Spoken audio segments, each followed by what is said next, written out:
雇佣兵倒反天罡替正规军作战，专为密林作战机型登场。机动战士高达 Seed Frame Astrace 设定解说。机体型号 MBFP-03 Third， 一端高达蓝色机3型，是佣兵组织巨蛇之尾在前往东亚共和国时，为适应当地密林环境而进行改进的机型。而在当时，因尤尼乌斯7殖民星残骸坠落的原因，地球联合与扎夫特之间再次陷入了紧张局势。尽管扎夫特积极参与了灾后救援，但双方的紧张情绪并没有因此得到缓解。加上兰波斯局的推波助澜，基本上双方在开启战端的可能性已经大到无法避免。于是没过多久，第二次 Plant 与地球联合的战争正式爆发。很快，从宇宙到地球上的每一个地方，扎夫特和地球联合军就这样展开了激烈的战斗。虽然连同东亚共和国在内也爆发了战争，但情况却有所不同，双方战斗激烈程度跟其他地区无法相比，甚至还演变成了另一种奇怪的现象。而所在的地方就在第13密林保护区，正是这一神奇现象的具体体现。而这个现象具体而言，就是这个地方除了地球联合军与扎夫特2个势力之外，还有当地居民因不满地球联合而组成的游击队。也就是说，这个地方也是3方势力混战的局面。不过由于这一地区在战略上属于是边缘地带，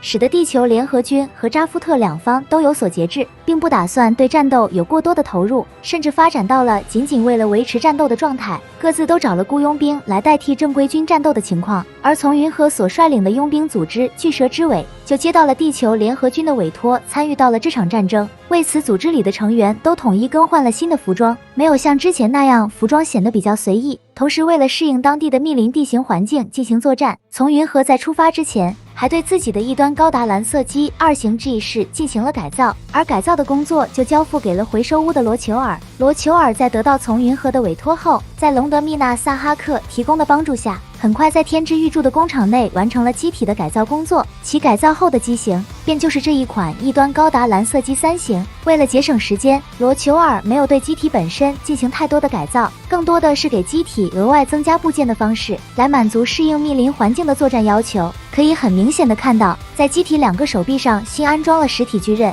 在满是障碍的密林环境里，使用实体刀刃要比光束剑更容易发挥，并且还能避免使用光束武器引发森林火灾，从而减少战斗之外不必要的麻烦。而这个武器除了作为近战装备用于战斗之外，还可以当成砍刀，方便清理树木，从而方便机体在密林当中开路进行机动。同时在武器上还装备有火箭矛，用于辅助机体进行机动和战斗。这个辅助工具与漆黑强袭高达装备的火箭矛一样，绳索相当牢固，不容易被扯断，能够在战斗当中发挥出巨大作用。然后为了加强机体的陆上机动能力，在背后上换了新的推进器，该推进器上带有一对类似机翼的结构，在进行高速机动状态时，机翼就会展开，在行进时看上去机体就像是吊在了半空中，然后像鸵鸟一样快速的飞奔。接着是头部进行了比较大的改动，其明显的地方在于额头上的 V 型天线长度要比原来增加了不少。这个改动是针对密林环境做了通讯能力的加强，包括在头部里配置的电子设备也有所变化。值得一提的是，在改造时还有另外一个独角天线的方案，但这个方案出自阿久金润一的画道，没有出现在 Seed Frame Astrace 漫画当中，所以这个独角天线的头部究竟属不属于一端高达蓝色机3型也不是很确定。武装上除了前面介绍的实体巨刃之外，在后腰位置还装备了2把光束步枪。虽然这2把枪的造型比较奇特，但威力上与制式的光束步枪没什么区别，倒是在枪托里内置了一把破甲者战术小刀，必要时可以抽出近战使用。不过把战术小刀安装在这个位置，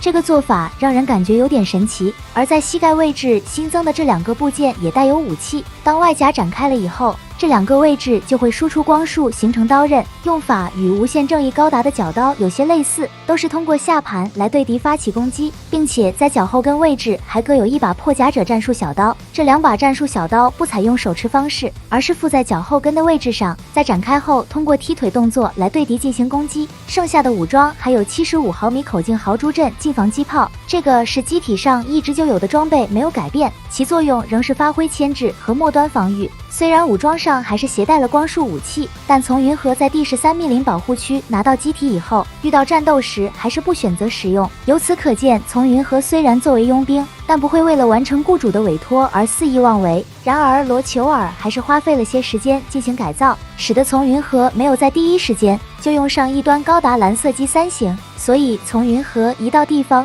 就先驾驶阿克太阳公司开发的海伯里安 G 来给阿克太阳公司帮忙做机体的测试工作。此时在扎夫特这边，新雇佣的指挥官莱昂格雷夫斯到任。虽然莱昂格雷夫斯属于自然人，但各方面的能力水平并不低。很快他就策划了一场袭击地球联合军的作战计划。这个计划利用了当地居民不满地球联合军的情绪，以此诱导他们组成的游击队向地球联合军进攻，从而实现共同夹击地球联合军的目的。虽然游击队很快察觉到被别人利用，选择了撤退，但是莱昂的计划还是取得了奇效。扎夫特的进攻仍对地球联合军造成了巨大压力，结果连从云河的海伯里安 G 也被击破，而取得这一战绩的便是莱昂通过狙击武器取得的，而且他驾驶的机体还只是民用型异端的 DSSD 改良型，这一型机体对比军用 MS 的性能并不算突出，由此可见莱昂驾驶 MS 的水平确实不低。不过他并没有就此拿下战斗的胜利，突然间就在这个时候，异端高达蓝色机3型送到了战场上，于是从云河抓住机会换上了新型机。这架新型机一启动之后就展现出了强大的战斗力，使得战场形势一瞬间就发生了逆转，最终使得扎夫特战败，选择了撤退。